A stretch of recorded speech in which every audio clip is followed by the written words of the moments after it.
இவ்வளவு வருஷமா வகிச்சிட்ட அனுபவம் இருக்கு. அந்த அனுபவத்தினுடைய ஆதாரத்துல பதில் சொல்லுவாங்க. முதலாவது கேள்வி, நிரந்தரமாக ஆத்மாபிமானியாக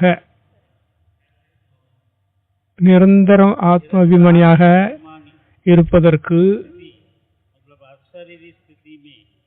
அசரீரி ஸ்திதியை அனுபவம் செய்வதற்கு எளிய வழிமுறை என்னன்னு கேக்குறாங்க. பாபா தினம் முறையில் சொல்றாரு, தினம் அடிக்கடி 3 அபியாசங்களை நாம் அடிக்கடி செய்ய வேண்டும். ஒன்று, ஆத்மாங்கிற உணர்வுல இருக்க வேண்டும், ஸ்மிருதியில இருக்க வேண்டும். என்ன கர்மம் செய்தாலும் சரி, நான் ஆத்மா, வாய் மூலமா பேசுகிறேன், காது மூலமா கேட்கின்றேன், அனைத்தும் செய்வது நான் ஆத்மா. உள்ளுக்குள்ளேயே ஆத்மாங்கிற உணர்வில் இருப்பதற்கான அபியாசம் செய்து கொண்டே இருக்க வேண்டும். இரண்டாவது, ஆத்ம திருஷ்டி மூலமாக பார்க்க வேண்டும். யாரை பார்த்தாலும் பேசிக்கொண்டிருந்தாலும் அவர்களுடைய புருவ மத்தியில் இருக்கக்கூடிய ஆத்மாவை பார்த்து பேச வேண்டும். இவரும் ஆத்மா, நானும் ஆத்மா. மூன்றாவது அபியாசம் என்ன? சாந்தமாக இருக்க வேண்டும் மற்றும் தூய்மையாகவும் இருக்க வேண்டும். சுய தர்மத்தில் நிலைத்திருந்து, அதாவது சாந்த சொரூபத்தில் சுத்தமான உணர்வில் இருந்து, ஞான சொரூபத்தில் இருந்து ஒவ்வொரு கர்மத்தையும் செய்ய வேண்டும். அடிக்கடி தன்னை ஆத்மா, நான் சரீரத்திலிருந்து விலகியவன் என்பதை உணர்ந்து பார்க்க வேண்டும். தேகம் தனி, நான் ஆத்மா தனியாக இருக்கிறேன். இப்படி இருந்தால் விரைவில் சோல் கான்சியஸ் ஆகிவிடலாம். மேலும் அசரி ஸ்திதியையும் அனுபவம் செய்யலாம். மிக நல்ல பதில் சொல்லிட்டாங்க. அடுத்த கேள்வி, अनुभव के पास है, कई जगह में हम जाते हैं, कोई अपना ईश्वरीय परिवार का कोई शरीर छोड़ता तो जाते हैं, उस समय अपनी स्थिति कैसी होनी चाहिए? நம்ம ஈஸ்வர பரிவாரத்தில் யாராவது சரீரத்தை விட்டு விட்டால் நம்முடைய ஸ்திதியை எப்படி வைத்துக் கொள்ள வேண்டும்? तो शांति देना वो तो ठीक है, लेकिन சாந்தி கொடுக்க வேண்டும், சாந்தியுடைய தானம் வழங்க வேண்டும் சொல்லிட்டார். ஆனால் அந்த சமயத்தில் நம்முடைய நிலை ஸ்திதி எப்படி இருக்க வேண்டும்?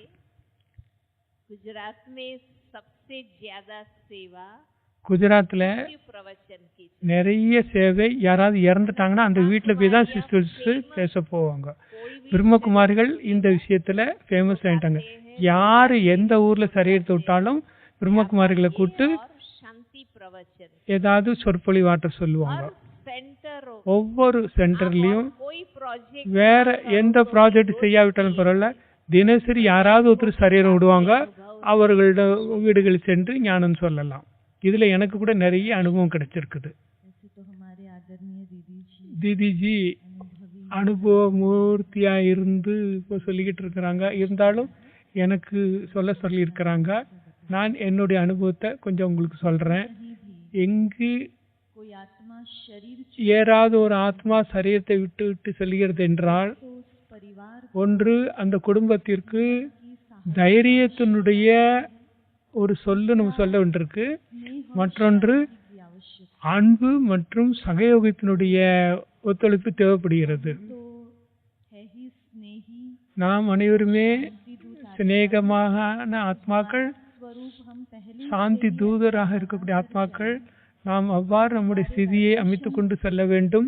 நம்முடைய வைப்ரேஷன் மூலமாக நாம் அந்த இடத்தில் சென்று காலை வைத்தவுடன் அந்த வீட்டில் உள்ள மற்றவங்களுக்கு தைரியமும் கிடைக்கும், சிநேகமும் கிடைக்கும், சகயோகமும் கிடைக்கும். கூடவே நாம் நம்முடைய ஞான நிறைந்த வார்த்தைகள் மூலம் அந்த ஆத்மாக்களுக்கு தைரியத்தையும் சக்தியையும் அடைய வைக்க வேண்டும். நம்முடைய சொரூபம் அப்படி இருக்க வேண்டும். மாஸ்டர் இரக்கம் நிறைந்தவராக, மாஸ்டர் அன்பு கடலாக இருந்து சொல்ல வேண்டும். நம்முடைய வைப்ரேஷன் மற்றும் நம்முடைய ஞானம் நிறைந்த சொற்கள் மூலம் அந்த குடும்பத்தில் உள்ள ஆத்மாக்களுக்கும் நாம் ஒத்துழைப்பு தர முடியும். கூடவே எந்த ஆத்மாக்கள் சரீரத்தை விட்டு போயிருக்கிறதோ அந்த ஆத்மாவிற்கும் பவித்ரத்தானுடைய வைப்ரேஷனை கொடுக்க முடியும். கண்டிப்பாக அந்த ஆத்மா சாந்தியினுடைய அனுபவத்தை அடையும். ஓம் சாந்தி. அடுத்த கேள்வி இருக்குது. அடிக்கடி சாகரம்ல பாபா சொல்றாரு, விசார சாகர் மந்தனம் செய்யுங்க, விசார சாகர் மந்தனம் செய்யுங்கன்னு சொல்றாரு. அதை எப்படி செய்யறது? அதனால என்ன லாபம் கிடைக்கும் விசார சாகர் மந்தனம் செய்வதனால? சிந்தனை செய்தல் ஆத்மாவுடைய சுபாவம். எதையாவது சிந்தனை பண்ணிட்டே இருக்கும். ஏனென்றால் ஆத்மா உயிரோட்டம் உள்ளது. அந்த உயிரோட்டம் உள்ள ஆத்மாவுடைய அடையாளம் எதையாவது யோசித்துக் கொண்டே சிந்தனை செய்து கொண்டே இருக்கும். நாம் ஞானத்தினுடைய சிந்தனை செய்யவில்லை என்றால் ஏதாவது விஷயங்களை யோசிப்பதுதான் ஆத்மாவுடைய ஒரு சுபாவமா இருக்குது. ஆகவே அவசியமான விஷயங்களை மட்டும் யோசிக்க வேண்டும். நம்முடைய வேலை, வெட்டி, சமுதாயம், குடும்பம், சரீரம், இதனுடைய சம்பந்தப்பட்ட அவசியமான விஷயங்களை மட்டும் நாம் சிந்திக்க வேண்டும். ஆனால் முக்கியமான விஷயங்களை நாம் யோசிப்பதில்லை. ஏனென்றால் அந்த விஷயங்கள் ரொட்டீன் லைஃப். அதே வியாபாரம், அதே உடல், அதே சமைத்தல், அதே காய்கறி கட் பண்ணுதல், அதே ஆபீஸு போகுதல், இதெல்லாம் ரொட்டீன் வேலை. அதுல நம்ம புத்தி அதிகம் செலுத்த வேண்டிய அவசியம் இல்லை. அந்த சமயத்தில் நாம் ஞானத்தை பற்றிய சிந்தனை செய்தோம் என்றால் வீணான விஷயங்களிலிருந்து நாம் விடுபட்டு விடுவோம். ஆகவே ஃப்ரீயாக இருக்கிறோம், வேற அவசியமான விஷயம் எதுவும் இல்லை. அப்பொழுது நம்முடைய கடமை நாம் நம்முடைய மனதை உயர்ந்த எண்ணங்களை என்பதில் செயலளிக்க வேண்டும். இந்த சத்தியமான ஞானத்தை பற்றிய சிந்தனைகளை செய்ய வேண்டும். அவ்வாறு சரியாக ஞானத்தை நாம் புரிந்து கொள்ள வேண்டும். எப்படி பிறருக்கு புரிய வைக்க முடியும்? நாம் புரிய வைத்தால் எவ்வாறு புரிந்து கொள்ள? இதை பற்றிய சிந்தனைகள் செய்ய வேண்டும். தாதி குல்சார் அடிக்கடி சொல்லுவார்கள், எப்படி நம்ம சகஜமாக விசாரசாகர் மந்தனம் செய்யலாம் என்று சொல்லியிருக்கிறார். தாதி சொல்லுவாங்க, அடிக்கடி உங்களுக்குள்ளே 5 கேள்விகள் கேளுங்கள். எந்த டாபிக்கை பற்றி நீங்க சிந்தனை செய்ய வேண்டுமோ தாதி சொல்றாங்க, இந்த 5 கேள்விகளை உங்க மனதில் நீங்களே கேளுங்கள். சிவராத்திரி சமயம் வருதுன்னு வருங்களேன், சிவராத்திரியை பற்றி எப்படி நம்ம சொற்பொழிவு ஆற்றலாம், எப்படி, ஏன், எதற்காக, எங்கு, இந்த கேள்விகளை அந்த டாபிக் மேல நமக்கு இருக்கணும். சிவ ஜெயந்தியில நம்ம பேச வேண்டியிருக்குது. எப்படி பேசலாம்? சிவ ஜெயந்தி எப்படி நடக்கிறது? சிவபாபா வராரு, அதனாலதான் சிவ ஜெயந்தின்னு சொல்றாங்க. எப்படி வராரு? எப்ப வராரு? என்ன செய்கிறார்? இந்த மாதிரி கேள்விகளை ஒவ்வொரு டாபிக் மேலையும் நீங்க கேட்டு அதற்குண்டான பதிலை நீங்க விஸ்தாரமா யோசிங்க. தன்னைத்தானே உங்களுக்கு விசாரசாகர் மந்தனம் வந்துவிடும். எவ்வாறு செய்வது என்பது உங்களுக்கு மனதில் வந்துவிடும். எவ்வளவு புத்தி ஞானத்தால் நிரப்பப்பட்டிருக்கிறதோ அப்பொழுது உங்களுக்கு இந்த விசாரசாகர் மந்தனம் ரொம்ப நல்லா பண்ண முடியும், மிகவும் நன்றாக செய்ய முடியும். உங்களுடைய ஞானம் நிறைய இருந்தால் விஸ்தாரத்தில் நீங்கள் போகலாம். நிறைய படித்தவர்கள், நிறைய முரளியை படித்தவர்கள், மேகசின் படித்தவர்கள், வகுப்பை கேட்டிருப்பவர்கள் தன்னுடைய புத்தி மூலமாக சிந்தனை செய்யலாம். ஒவ்வொரு விஷயத்தினுடைய விஸ்தாரத்திலும் ஆழத்திலும் போவது என்பதுதான் விசார சாகர மந்திரம் என்று அழைக்கப்படுகிறது. ஒவ்வொருவருக்கும் அவர்களுடைய புத்தி இருக்கிறது, ஒவ்வொருக்கும் அவர்களுடைய அனுபவம் இருக்கிறது, ஒவ்வொருவருக்கும் பலவிதமான இன்ஃபர்மேஷன் உங்களிடம் இருக்கத்தான் செய்கிறது. ஒவ்வொருவரும் இது போல சிந்தனைகள் செய்ய முடியும். நான் கூட எப்படி கற்றுக்கொண்டேன்,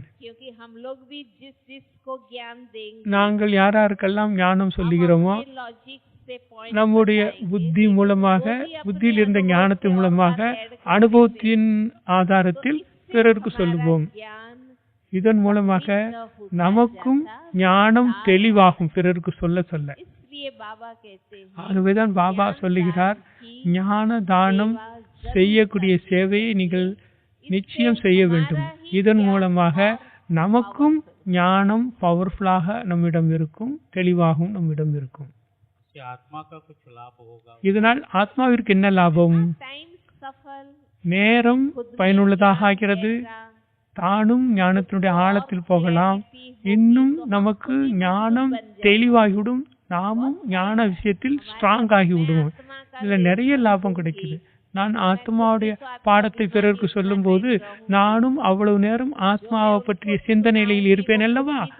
அப்ப எனக்கும் ஆத்மாங்கிற உணர்வு வளர்ந்து கொண்டே இருக்கும். பிறருக்கு சொல்ல சொல்ல என்னுடைய ரியலைசேஷன் அதிகரித்து கொண்டே போகும். தனக்குத்தானே நம்முடைய ஸ்திதியும் அமைந்து விடும். ஆகவே ஞானம் பாபா முரளியில என்னென்ன சொல்லியிருக்கிறாரோ அதை தனக்குத்தானே நினைவுபடுத்திக் கொள்ளுங்கள். அப்படி செய்து செய்து கொண்டே அபியாசம் நன்றாக ஆகிவிட்டால் மிக நல்ல அழகான பாயிண்டுகள் எல்லாம் உங்களுடைய நினைவில் இருந்து கொண்டே இருக்கும். அடுத்த கேள்வி, கம்ப்யூட்டர் டிசைனர் இருக்கிறேன், ஒரு நாளும் அதிலே பிஸியா இருக்கிறேன், புத்தியிலும் அதுல பிஸியாக வைத்திருக்கிறேன். கர்மயோகம், கர்மம் செய்து கொண்டே யோகத்தில் எப்படி அமர்வது, கர்மயோகியாக எப்படி இருப்பது, எப்படி அதை நான் மெயின்டைன் பண்ண முடியும்? இன்றைய நாட்களில் ஐடி ஃபீல்டுல, கம்ப்யூட்டர்ல டிசைனிங் பண்றது, இல்ல சாஃப்ட்வேர் இன்ஜினியரிங், இதுல நிறைய அவர்களுடைய மூளையை பயன்படுத்த வேண்டி இருக்குது. அவர்களுக்கு இந்த ப்ராப்ளம் வருகிறது. எந்த கம்பெனியில வேலை செய்கிறார்களோ இந்த கம்பெனிக்காரங்க எதுக்கு சம்பளம் கொடுக்கறாங்க, எவ்வளவு சம்பளம் வேணாலும் கொடுக்கறேன், ஆனா இந்த ஃபீல்டுல மூழ்கி இருந்து எங்களுக்கு இந்த ப்ராஜெக்டை சக்சஸ்ஃபுல்லா செய்து கொடுக்கணும்னு சொல்றாங்க.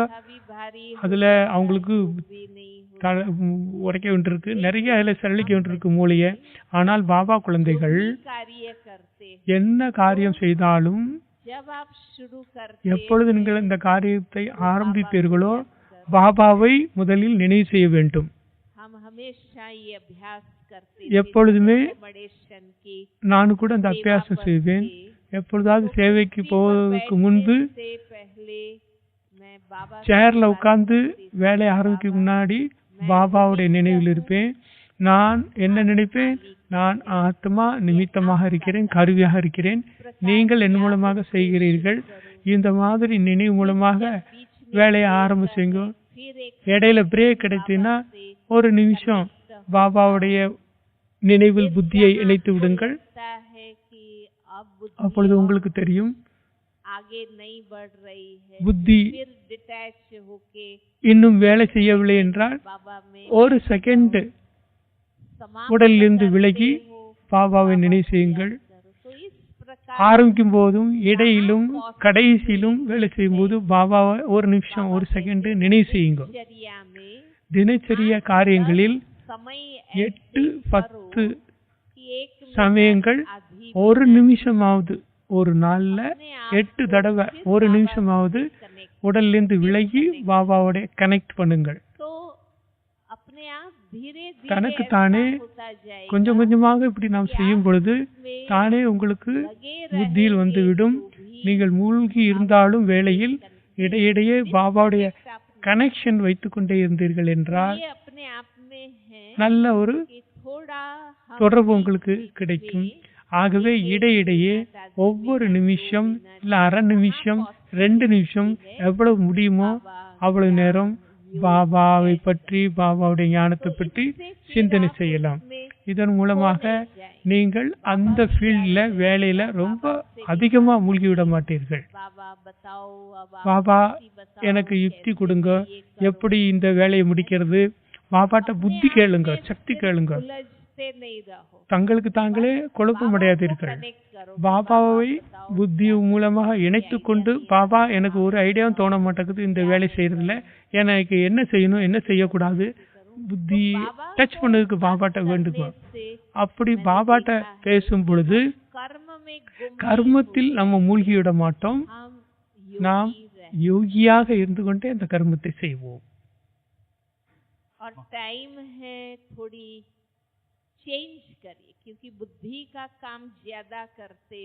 புத்தி மூலமாக அதிக வேலை செய்யும் போது இடையிடையே புத்திய கொஞ்சம் சேஞ்ச் பண்ணு.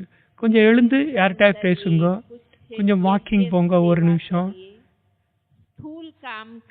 ஸ்தூல வேலையையும் யஜ்யத்துக்காக நீங்க செய்யுங்கள்.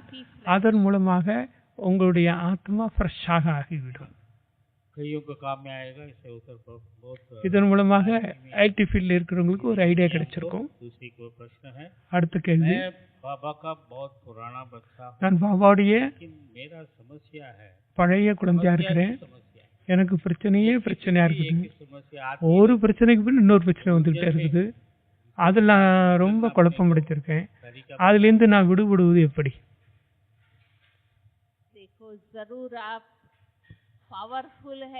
நீங்கள் கண்டிப்பாக பவர்ஃபுல்லா இருக்கிறீங்க. அதனாலதான் உங்களுக்கு இந்த பரீட்சை வருது, இந்த ப்ராப்ளம் வருது, பிரச்சனை வருது. பாபா சொல்றாரு இல்லையா, மாயை பலவானோட பலவானாகி சண்டை போடும். இது மாதிரி விஷயங்கள்லாம் வந்து கொண்டு தான் இருக்கும். நான் ஏன் அதுல குழப்பம் அடையணும்? என்ன கணக்கு வழக்கு பாபா சொல்றாரு இல்லையா, அதெல்லாம் நமக்கு முடியுது. ஒன்றுக்கு பின் ஒன்று வருதுனாக்க ஒன்னொன்னும் நம்முடைய கடன்கள் கழியுது. அதுல நீங்க தலை பாரமாக ஆகக்கூடாது. நான் அடிக்கடி யோசிப்பேன், எப்பொழுது கணக்கு வழக்கு நாம தான் உருவாக்கி இருக்கிறோம் இந்த ஜென்மத்திலயோ, அப்பொழுதுதானே நமக்கு ப்ராப்ளமும் வருது. நாம் ஏற்கனவே செய்த கர்ம கணக்கு தானே கணக்கு வழக்காக வந்து நிக்குது. கடனை நம்ம அடைத்து கொண்டே இருக்கிறோம் என்றால் பாபா கூடவே இருக்கிறாரு. இது மிகப்பெரிய பாபாவுடைய உதவி நமக்கு கிடைக்கிறது இல்லையா? கணக்க நான் தான் ஆரம்பிச்சு வச்சேன், பாபா கணக்க செஞ்சிருக்கிறேன், விக்ரமி செஞ்சிருக்கிறேன், அது ப்ராப்ளம் ரூபத்துல வருது. ஆனா இப்ப நமக்கு பாபா உதவி செய்யறாரு. பாபா கூட இருக்கும்போது அந்த ப்ராப்ளம்லாம் நீங்கி விடும் தானே. ஏன் பயப்படணும்? தைரியமா இருக்கணும். ஆனா சோதனை செய்து பார்க்கணும். என்ன ப்ராப்ளம் வருதோ அதுல ஏதாவது ஒரு காரணம் இருக்கத்தானே செய்யும். சில நேரம் நமக்கு நாமளே ரியலைஸ் பண்ணுவதில்லை. இந்த ப்ராப்ளத்துக்கு காரணம் நான் தான் ரியலைஸ் பண்ண மாட்டேங்கிறோம். நம்முடைய சுபாவம் சம்ஸ்காரம் அவ்வாறு இருக்கக்கூடும். நம்முடைய பழக்கம் அப்படி இருக்குது. அதனால நமக்கு நாமளே ப்ராப்ளத்தை கிரியேட் பண்ணிக்கிட்டோம். சில பேர் நடப்பாங்க, நடந்து போகும்போதே கீழே விழுந்துருவாங்க, 2 மணி நேரத்துல காலை தட்டிக்கிடுவாங்க. சிலருடைய வாழ்க்கையே நடக்கக்கூடிய நடவடிக்கையே சுபாவம் சம்ஸ்காரமே தனக்கு தானே ப்ராப்ளத்தை கிரியேட் பண்ணிக்கிட்டு அதுக்கப்புறம் ப்ராப்ளத்தை நீக்கு பாபான்னு கேட்கறோம். அது மட்டும் இல்ல, இப்பொழுது கடைசி நேரம் நடந்து கொண்டிருக்கிறது. நம்மிடம் என்ன பழைய கணக்கு வழக்கெல்லாம் மிச்சம் இருக்குதோ, செய்த பாவ விகர்மங்கள்லாம் இருக்குதோ, அந்த கணக்கு வழக்குகள் எல்லாம் இப்பதானே நம்ம முடிக்க வேண்டிய சமயம். அது இப்பதானே வரும். அதனால இதை கண்டு பயப்படக்கூடாது. மனதுக்கு மனதிலே பேசிக்கொண்டே இருங்க. இதுல நம்ம குழப்பம் அடைகிறதோ நின்று விடவோ கூடாது. வரட்டும், நாம் நம்முடைய நிலையில ஸ்திதியாக ஆடாம அசையாம இருந்தா எந்த ப்ராப்ளமும் நம்மள ஒண்ணும் செய்ய முடியாது. நாம தவறான வழியில போகல, சரியான வழிதான் போய் கொண்டிருக்கிறோம். தனக்கு தானே சமயம் வரும்போது எல்லாமே கணக்குகள் அழிந்துவிடும். நம்ம வாழ்க்கையே நிர்வீக்கண தடங்களற்ற வாழ்க்கையாக அமைந்துவிடும். ஆனால் நீங்க தைரியத்தை மட்டும் இழக்க கூடாது. கணக்கு வழக்கு வருதா, வரட்டும், நாம அதை சரி கட்டிடலாம். பாபா கூடவே இருக்கிறாரு, ஸ்ரீமத் நம்ம கூடவே இருக்குது. நம்முடைய நல்ல கர்மம் நம்ம கூடவே இருக்குது. கடைசி நம்ம தானே வெற்றியே அடைய வேண்டியிருக்கு நாடகப்படி. அதை நினைத்து கொண்டு தைரியமா இருங்க, குழப்பமடையாது. ஆனா பெரிய மலை போல இருக்கிற ப்ராப்ளத்தை நீங்க ஒரு சின்ன பஞ்சு போல ஆக்கிடுங்க. நம்ம அப்படிப்பட்ட சுபாவத்தை கொண்டு வரணும். மலை போன்ற பெரிய ப்ராப்ளத்தை கூட நீங்க கடுகு போல ஆக்கி கொள்ள வேண்டும். ஏன் வந்தது, எதுக்கு வந்ததுன்னு சின்னதை பெருசாக்கி கூடாது. கடுக மலையாக்க கூடாது, மலைய கடுகாக ஆக்கணும். யோசிச்சு யோசிச்சு சின்ன விஷயத்த நம்ம பெருசாக ஆக்கிடுவோம். அப்படி ஆக்கக்கூடாது. எவ்வளவு முடியுமோ அந்த ப்ராப்ளத்தை நம்ம நீக்க முடியுமோ நீக்கி பாருங்க. நீக்க முடியலையோ ஒன்னு விஷயம் இல்ல, பாபா இருக்கிறாரு. பாபா நமக்கு பாக்கியத்தை உருவாக்குறதுக்கு உட்கார்ந்துட்டு இருக்கிறாரு. நாம ஏன் ப்ராப்ளத்தை கண்டு பயப்படணும்? ஆனால் உங்களுடைய ஸ்திதியை மட்டும் அசைக்க கூடாது. மனம் பாரமாக, புத்தி பாரமாக இருக்கக்கூடாது. என்ன நடந்தாலும் போல வரட்டும், எனக்கு முன்னேறணும். முன்னேறும்போது தடங்கள் வரத்தான் செய்யும். எந்த பிரச்சனை வந்தாலும் அந்த பிரச்சனையை நீக்கிறது நம்ம கையிலே இருக்குது. அடுத்த கேள்வி,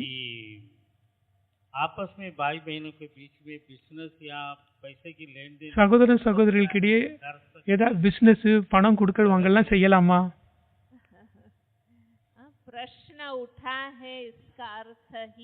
நீங்க கேள்வி கேட்கறீங்க என்றாலே என்ன தெளிவாயிருக்கு? கேட்கறதே என்ன அர்த்தம்? அது செய்யக்கூடாது.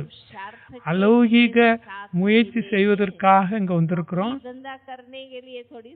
நம்ம இங்க பிசினஸ் பண்றதுக்கு பணம் வாங்கல் கொடுக்கலுக்காக வந்திருக்கிறோம். பாவட்ட தங்களுக்குள்ள பைசா கொடுக்கல் வாங்கல் செய்கிறார்கள். பைசாவை கொடுக்க முடியல, டயத்துல பணத்தை ரிட்டர்ன் தரது இல்ல, சண்டை சச்சரவு, பாபாவுடைய பெயரும் கெட்டு போகுது. பாபா குழந்தையா கூட வாங்கிட்டு ஏமாத்திட்டாரு. இவ்வளவு நடக்குது இல்ல? அதனால அப்படிப்பட்ட கர்மமே நம்ம செய்யக்கூடாது. நாம் அதுல போய் மாட்டிக்கொண்டு வேதனைப்படக்கூடாது. பைசா என்பது அப்படிப்பட்ட ஒரு விஷயம், நல்ல நல்ல உறவை கூட முறிக்க வச்சிரும் பைசா. ஆகவே மிகவும் யோசித்து புரிந்து கொடுக்க வேண்டும். ரொம்ப ரொம்ப யோசிக்கணும், அதிகமாக யோசிச்சுதான் கொடுக்கணும். வாங்கவும் அதே மாதிரி தான் யோசிச்சுதான் வாங்கணும். ஏன்னா உறவுகளை முறித்து விடும், கடன் உறவை முறிக்கும். இதனால பாபாவுடைய பெயரும் கட்டுவிடும். அதனால் எவ்வளவு முடியுமோ என்னுடைய சக்தி எவ்வளவு இருக்கோ அந்த சக்திக்கு தகுந்தவாறு நான் வாழ வேண்டும். எனக்கு எவ்வளவு முடியுமோ அவ்வளவு விரலுக்கு ஏற்ற வீக்கம், அதுக்கு மேல போக கூடாது. நாம் யாரிடமும் கடன் வாங்கவும் கூடாது, யாருக்கும் கடன் கொடுக்கவும் கூடாது. பிசினஸ் நீங்கள் உங்க விதத்துல நீங்க செய்யுங்க. அதுல யஜ்யம் இதற்கு பதில் கொடுக்காது. நீங்கள் உங்களுக்குள்ள இருக்கக்கூடிய உறவு, ஃப்ரெண்ட்ஷிப்பு அதன் மூலமாக செய்து கொள்ளுங்கள். இதுல பாபாவையோ பாபா யஜ்யத்தையோ பாபா விட்டே கொண்டுட்டு வரக்கூடாது.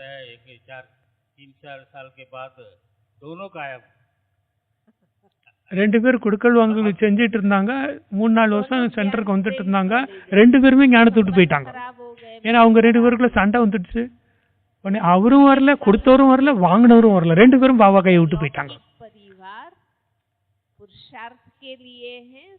லௌகீக பரிவாரம் முயற்சி செய்வதற்காக லௌகீக கொடுக்கல் வாங்கல் வியாபாரம் அதெல்லாம் பாபா வீட்டுல வந்து செய்யக்கூடாது.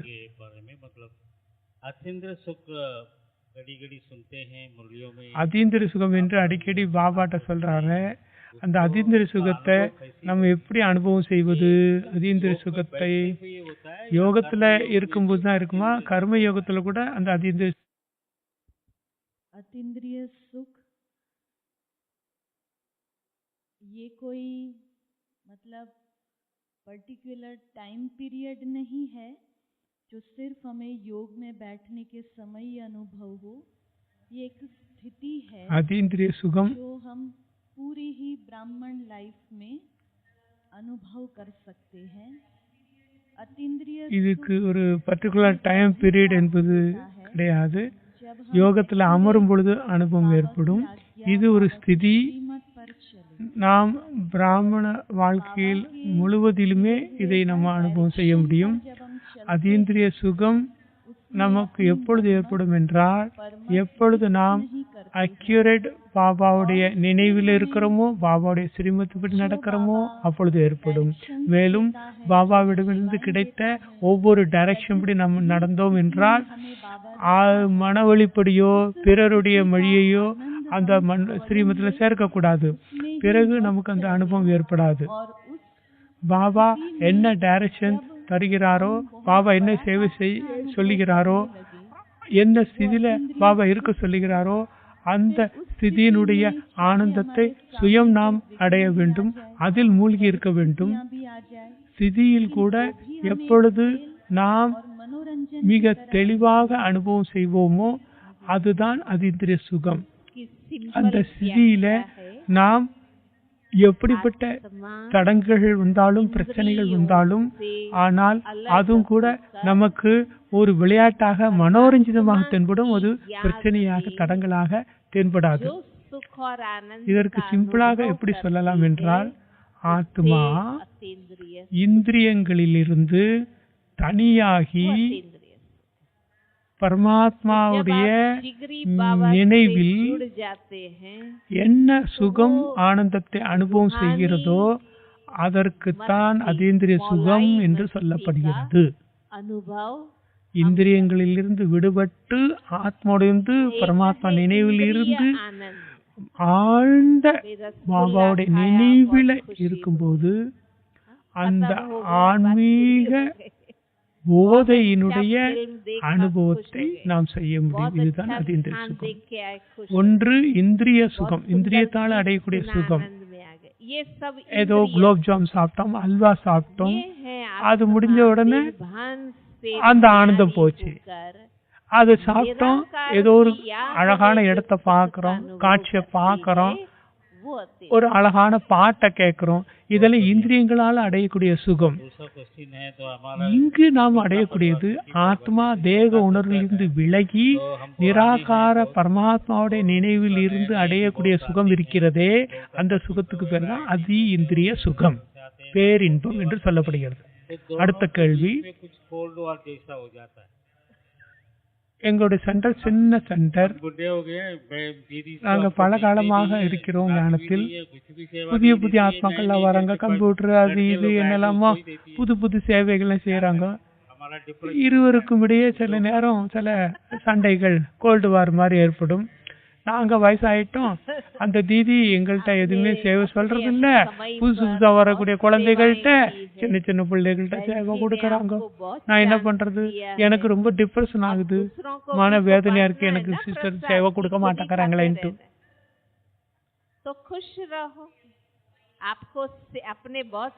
நீங்கள் உங்களுடைய இளமை பருவத்தில் நிறைய சேவை செய்திருக்கிறீர்கள்.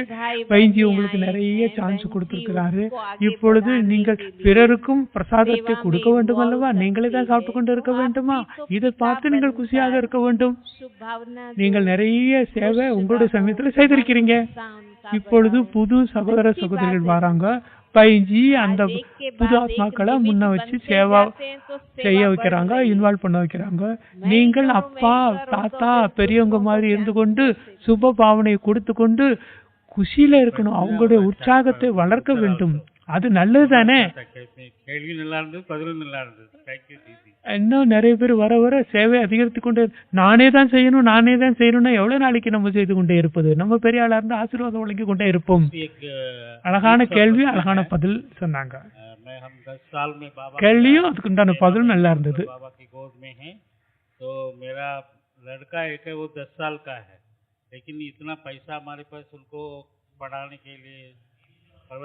அது ஒரு வித்தியாசமான ஒரு கேள்வி இருக்குது. 10 வருஷமா பாபா குழந்தையா இருக்கிறேன். என்னுடைய மகன் 10 வருஷ ஞானத்துல இருக்கிறான்.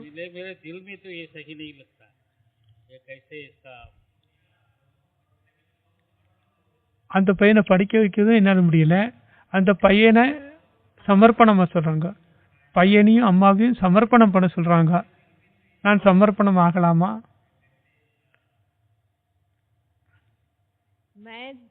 वर्ष से बाबा का बच्चा हूँ। मेरी वाइफ भी ज्ञान में चलती है। हमारा एक ही बच्चा है।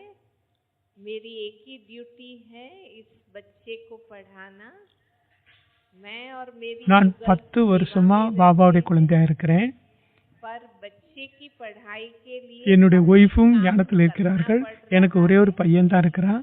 सेंटर की टीचर எனக்கு ஒரே ஒரு டியூட்டி, அந்த பையனை படிக்க வச்சு வளர்க்கணும். நானும் என்னுடைய மனைவியும் சேவையில் இருக்கலாமா? ஆனால் பையனுடைய படிப்பு லௌகீக கர்மம் செய்துதான் ஆக இருக்குது. करना चाहिए। சென்டருடைய சிஸ்டர் சொல்றாங்க, நீங்கள் சென்டர்ல சேவை செய்யுங்க, சென்டர்ல இருந்து உதவி பெற்று அந்த பையனை படிக்க வைங்க. நான் என்ன செய்வது இந்த விஷயத்தில்? லௌகிக் ஜாப் பண்ண வேண்டுமா இல்ல சேவை செய்ய வேண்டுமா? சேவையில் நான் உதவியை பெறலாமா பாபா வீட்டிலிருந்து? இது எல்லோருக்கும் இது ஒத்து வராது. இது உங்களுடைய பர்சனல் பிரச்சனை. உங்களுடைய டீச்சர் உங்களுக்கு சொல்லியிருக்கலாம். நீங்கள் அவர்களிடம் உட்கார்ந்து யோசிச்சு டீட்டெயிலா பேசுங்க, யோசிங்க. உங்களுடைய மகன், அவரை வளர்க்க வேண்டியது, படிக்க வேண்டியது உங்களுடைய டியூட்டி. அதற்கு நீங்கள் கண்டிப்பாக வேலைக்கு போகணும். ஏன் வேலையை நீங்க விடணும்? மற்ற நேரங்களில் பாபாவுடைய சேவை செய்கிறோம். உங்களுடைய மனைவியும் வந்து சேவை செய்யட்டும். ஆனால் எதுவரைக்கும் பையன் இருக்கிறானோ, படித்து கொண்டு இருக்கின்றானோ, எதுவரைக்கும் அவன் அவனுடைய காலில் நிற்கவில்லையோ, ஏனென்றால் குழந்தை ஞானத்தில் இருக்கிறானோ இல்லையோ, எதிர்காலத்தில் அவருடைய உணர்வு எப்படி இருக்கும் என்பது தெரியாது. ஆகவே நான் அவ்வாறு தான் சொல்வேன், நீங்கள் வீட்டிலே இருங்கள், வேலை செய்யுங்கள், குழந்தை மீது கவனம் செலுத்துங்கள். மற்ற நேரங்களில் பாபாவுடைய சேவையில் உதவி செய்யுங்கள். ஒருவேளை உங்கள் டீச்சர் இங்க இருங்கள், இங்கிருந்து படிப்பீங்கள் என்று சொன்னால், நீங்கள் பெரிய மூத்த சகோதரர்களை கேட்டு ஆதிமதி அந்தத்தை யோசிச்சு பிறகு நீங்கள் இதுக்கு முடிவெடுங்கள். நல்ல பதில். அப்படியே இன்னொரு கேள்வி இருக்குது, ஒரு குடும்பத்துடைய கேள்வி. 2 பேரும் 10 வருஷமா இருக்கிறாங்க, கணவனும் மனைவியும். ஆனால் என்னுடைய மனைவி ஒரேடியா அந்த சிஸ்டருக்கு அப்படியே ஆயிட்டாங்க. என்னுடைய குழந்தைகளை கவனிப்பதில்லை. அப்போ நான் சொன்னேன் சென்டருக்கு போக வேண்டாம் அப்படின்னு சொல்லக்கூடிய அளவுக்கு என்னுடைய மனைவி ஒரேடியா சென்டர்ல இருந்து விடுகிறார்கள். இதுக்கு பேர் இன்பேலன்ஸ்னு பேரு. இதனால ப்ராப்ளம் வரத்தான் செய்யும். மாதா யோசிக்க வேண்டும் அல்லவா? கடைசியில நான் வீட்டுல இருக்கிறேன், எனக்கு கனவு இருக்கிறார், குழந்தைகள் இருக்கிறாங்க, அவர்களையும் கவனிக்க வேண்டும் தானே. இது கூட பாபாவுடைய கட்டளை தானே. கிரகஸ்தத்தையும் நீங்கள் கவனித்துக் கொள்ள வேண்டும். மற்ற நேரங்களில் நீங்கள் வந்து பாபா வீட்டுல சேவை செய்யுங்கள். உங்களுடைய ரோல் டபுள் ரோல் இருக்குது. லௌகிக ரோலும் பண்ணணும், அலௌகிக ரோலும் பண்ணணும். இதுல நீங்க பேலன்ஸ் வைத்துக் கொண்டு சேவை செய்யுங்களேன். ஒரேடியா சேவையில் மூழ்கி விடுகிறார்கள், மற்றவர்கள் டிஸ்டர்ப் ஆகிறார்கள். அப்படி குடும்பத்துல இருக்கக்கூடாது. அப்படி குடும்பத்துல டிஸ்டர்ப் பண்ணக்கூடாது. அந்த சகோதரன் கவனம் வைக்க வேண்டும். மாதா பிரியா இருக்கிறார்கள், சேவைக்காக போறீர்கள் என்றால் அவர்களுக்கு சேவை செய்ய அனுப்பி வைக்க வேண்டும் கணவர் மனைவியை. ஆனா 24 மணி நேரமும் குழந்தைகளோடு இருப்பதால் குழந்தைகள் நன்றாக ஆகிவிடும் என்பது கிடையாது. சன்ஸ்கார் சுபாவத்தின் மூலம் தான் மாறும். அதனால வீட்டு வேலையும் செய்யட்டும், பாபா வீட்லயும் சேவை செய்யட்டும். 2 பேருக்கும் 2 இடத்திலும் பேலன்ஸ் வைத்துக் கொள்ள வேண்டும். ரிலேஷன்ஷிப்பையும் மெயின்டைன் பண்ணிக்கொள்ள வேண்டும். ஞானத்தை பற்றி அடுத்த கேள்வி. அட்வான்ஸ் பார்ட்டிக்காரர்கள் என்ன செய்கிறார்கள்? அவர்களுக்கு சந்திப்பு ஏற்படுகிறதா? அட்வான்ஸ் பார்ட்டிகளுடைய பார்ட் என்ன நடந்து கொண்டு இருக்கு, என்ன பண்ணிட்டு இருக்கிறாங்க? இதுல அதிகமாக நம்ம போக கூடாது. அட்வான்ஸ் பார்ட்டி என்ன செய்கிறார்கள், எதை செய்து கொண்டிருக்கிறார்கள், என்ன அவர்களுக்கு சந்திக்கிறார்களா, என்ன சேவை செய்கிறார்கள், இதெல்லாம் பாபாவுடைய வேலை. அவரு கண்காணிச்சுட்டு இருப்பார். இதுல நம்ம டீட்டெயிலா போக வேண்டிய அவசியம் இல்லை. ஏனென்றால் நான் தெரிந்து கொண்டு என்ன செய்ய போறோம்? அவர்களுக்குள் சந்திக்கிறார்கள், சந்திச்சால்னா சந்திக்கிறேன்னா நமக்கு என்ன வித்தியாசம் இருக்குது? அதுல அவர்கள் என்ன சேவை செய்கிறார்கள்? பாபா சொல்லியிருக்கிறார் அல்லவா, அட்வான்ஸ் பார்ட்டில யாரெல்லாம் போயிருக்கிறார்களோ அவர்கள் ஞானத்துக்கு திரும்ப வரமாட்டார்கள், அது மட்டும் தெரியும். அவர்களுடைய நடிப்பே ரோலே தனி. அவர்கள் சத்தியுக ஸ்தாபனை செய்வதில் ஞான யோகத்துல நல்ல சம்ஸ்காரத்தை எடுத்துக்கொண்டு செல்லிருக்கிறார்கள். அந்த சம்ஸ்காரத்தின் மூலமாக அவர்கள் பாபாவிற்கு உதவியாளர்களாக அமைவார்கள். இதுல நம்ம அதிகமாக போக வேண்டிய அவசியம் இல்லை.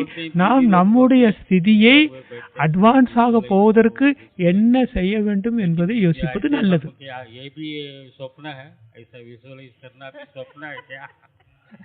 தூங்கும் போது கனவு வரத்தான் செய்யுது, ஆனா கனவு கூட காணக்கூடாதுங்கிறாங்களே.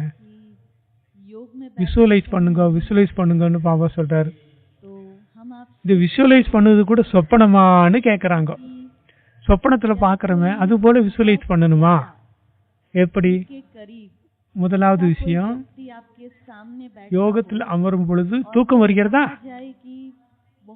நான் உங்கள்கிட்ட ஒரு கேள்வி கேட்கிறேன். யார் மிகவும் அன்பான உங்கள் எதிரில் இருந்திருக்கிறார்? உங்களுக்கு சொல்லப்படுகிறது பல வருடங்களுக்கு பிறகு அந்த அன்பானவர் உங்களை சந்திக்க வராரு. அவரை சந்திக்கும் போது உங்களுக்கு கொட்டாவியோ தூக்கமோ வருமா? அன்பானவர்களை பல வருஷத்துக்கு பிறகு சந்திக்கும் போது ரொம்ப பிரியமானவர்கள் அன்பானவர்கள் யாரா எதிரில் வரும்போது தூக்கம் வருமா? இதுதான் உங்க கேள்விக்கான பதில். எப்பொழுது நமக்கு பாபாவோடு இவ்வளவு ஆழமான அன்பு உள்ளத்தினுடைய உறவு இருக்கிறதோ அந்த பாபா அடைவதற்கு எவ்வளவு நம்ம தவித்துக் கொண்டிருந்தோம். அப்போ பாபாவிடம் எவ்வளவு ஈடுபாடு இருக்க வேண்டும். அந்த பாபாவிடம் பேசும் பொழுது யோகத்தில் அமரும் பொழுது நமக்கு தூக்கம் வருவது என்பது இருக்கக்கூடாது. ஆனால் இல்ல ரொம்ப களைப்பா இருக்கிறோம், உடல்ல ஏதாவது நோய் இருந்தால் அதனால வலியினால தூக்கம் வருவது அது வேற விஷயம். ஆனால் எங்கு அன்பு இருக்கிறதோ அங்கு தூக்கம் வரவே முடியாது.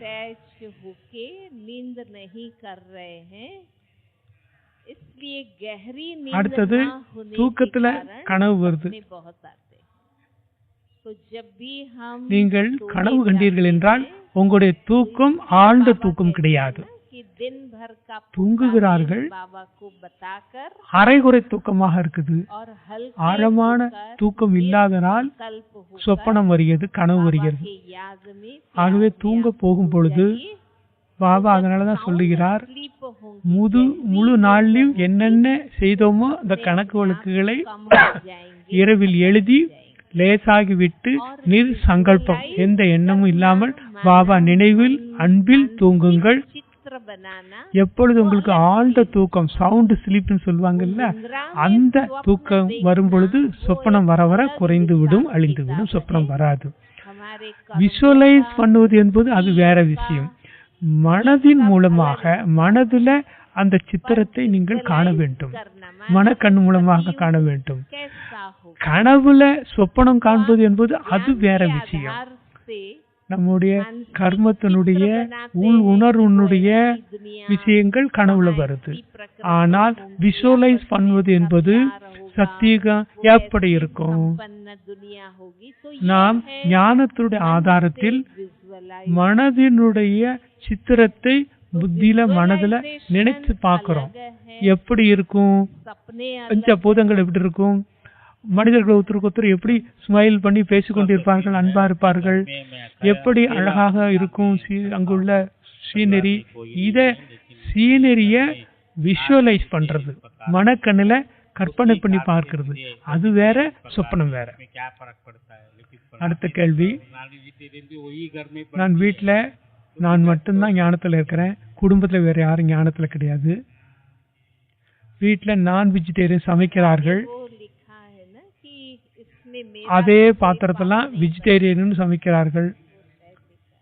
வெஜிடேரியன் சமையலும் சமைக்கிறாங்க, நான்வெஜ்ஜும் அதே பாத்திரத்துல சமைக்கிறாங்க. அப்ப எப்படி நான் சாப்பிடலாமா? அது ஒத்து வருமா?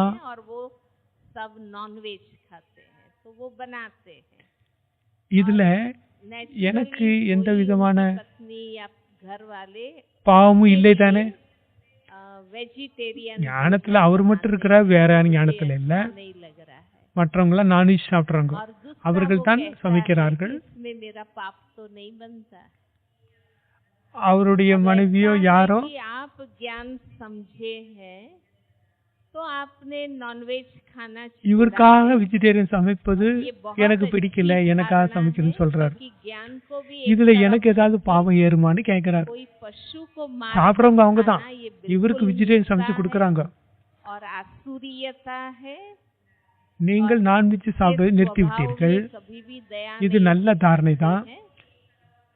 ஏனென்றால் ஞானத்தையும் ஒரு புறத்தில் धारणा कर ली है, வைக்கிறீர்கள். पर अब आपके ஏதாவது परिवार को மிருகத்தை आप கொன்று ज्ञान சாப்பிடுவது समझा என்பது के देखिए, மிகவும் ஹிம்சை தருவது. बात को அது समझा அசுர के தன்மை. देखिए, अगर वो नहीं அது समझते சாப்பிடுவர்களுக்கு हैं, उनको இரக்கமே खाना இருக்காது. है, तो फिर वो खुद நீங்கள் उसके இந்த जवाबदार தாரணையில हैं, आप பாஸ் जवाबदार ஆகிட்டீர்கள். नहीं ஆனால் हैं, इसमें உங்க आपका குடும்பத்தில் कोई पाप உள்ளவங்களுக்கு नहीं है।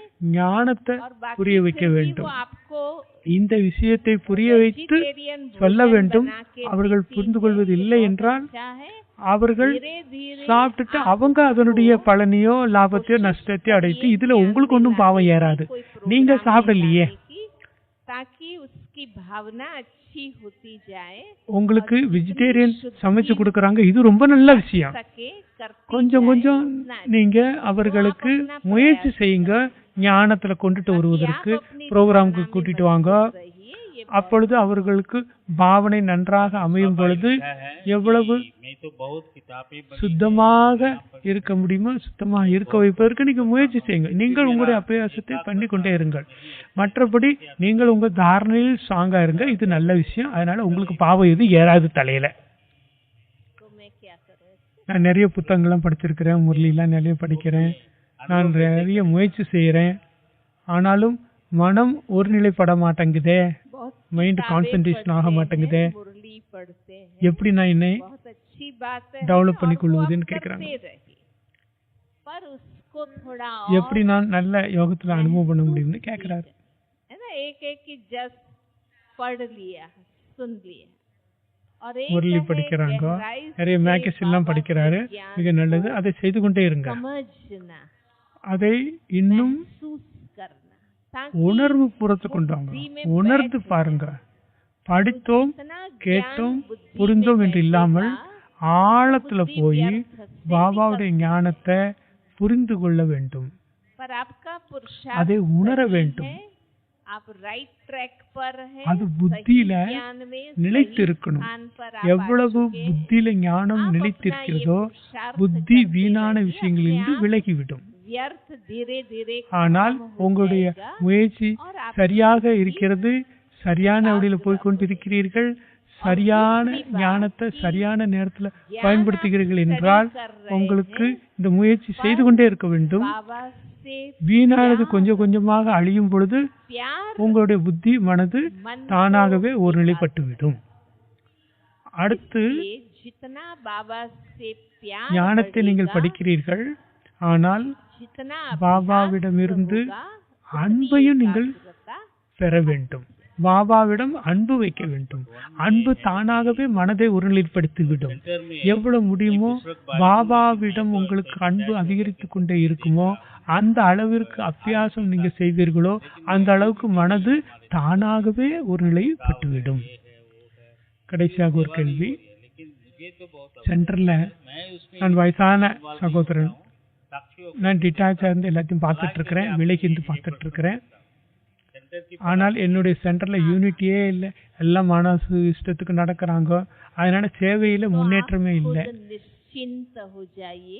நான் அதுல இன்வால்வ் ஆறது இல்ல, சாட்சியா இருந்து பார்க்கிறேன். सेंटर में यूनिटी அந்த नहीं சென்டர் है, பலம் அடைவதற்கு में நான் என்ன मिलके செய்வது? नहीं चल रहे हैं, तो उसका कारण आप नहीं है, इसलिए आप முதல்ல நீங்க நிश्चिंதாக ஆகிவிடுங்கள், கவலையற்றவராக இருங்க. अपना முதல்ல प्रयास करिए, சென்டர்ல யூனிட்டி இல்லையா, दूसरों को भी அவர்களுக்குள்ள समझाने का, ஒன்றுக்கொன்று சேர்ந்து कि செய்வதில்லையா? हमें आपस में मिलके அதற்கு காரணம் प्यार நீங்கள் இல்லை என்றால், श्रीमत அதனால पर நீங்க बाबा அதை பற்றி கவலைப்படாம இருங்க. हैं। நீங்க இதுல இன்வால்வ் ஆகல தானே, கவலை இல்லாம இருங்க. நீங்க பயிற்சி செய்யுங்க, दूसरों को ज्ञान பிறருக்கும் புரிய तो வைப்பதற்கு ये कोई शोभा नहीं देता है। நாம் எல்லோரும் ஒன்றா சேர்ந்து அன்போடு ஸ்ரீமத்துப்படி பாபாவுடைய சேவையை செய்ய வேண்டும். நாம் நமக்குள்ளே சண்டை போட்டுக்கொண்டே இருந்தால் பிறருக்கு எப்படி நாம ஞானம் சொல்ல முடியும்? இது சரி கிடையாது. एक रस और एक मत बनाना वो निमित्त நீங்க சொல்றத ஒருத்தரும் கேட்பாங்கன்னு கிடையாது. ஆனாலும் நீங்க கவலை இல்லாம இருங்க. யார் நிமித்தமாக இருக்கிறாங்களோ அவங்களுக்கு தான் பொறுப்பு. சென்றனுடைய வாயுமண்டலத்தை நன்றாக வைத்துக் கொள்வது, ஒற்றுமையாக இருப்பது, ஒரு வடிவில் நடப்பது, இதெல்லாம் நிமித்தமாக இருக்கக்கூடிய சீனியர்களுடைய பொறுப்பாகவும் இருக்குது. நீங்கள் இதுல பாசிட்டிவாக எவ்வளவு உதவி செய்ய முடியுமோ அவ்வளவு செய்யுங்கள். ஆனால் நீங்கள் ஒரு பொழுதும் அந்த சண்டை சச்சரவுக்கு காரணமாக ஆகிவிடாதீர்கள். உங்க மூலமா சண்டை வந்துடக்கூடாது, நீங்க சண்டையை கிளப்பி விட்டுறக்கூடாது. ஒரு குமார் எழுதியிருக்கிறாரு,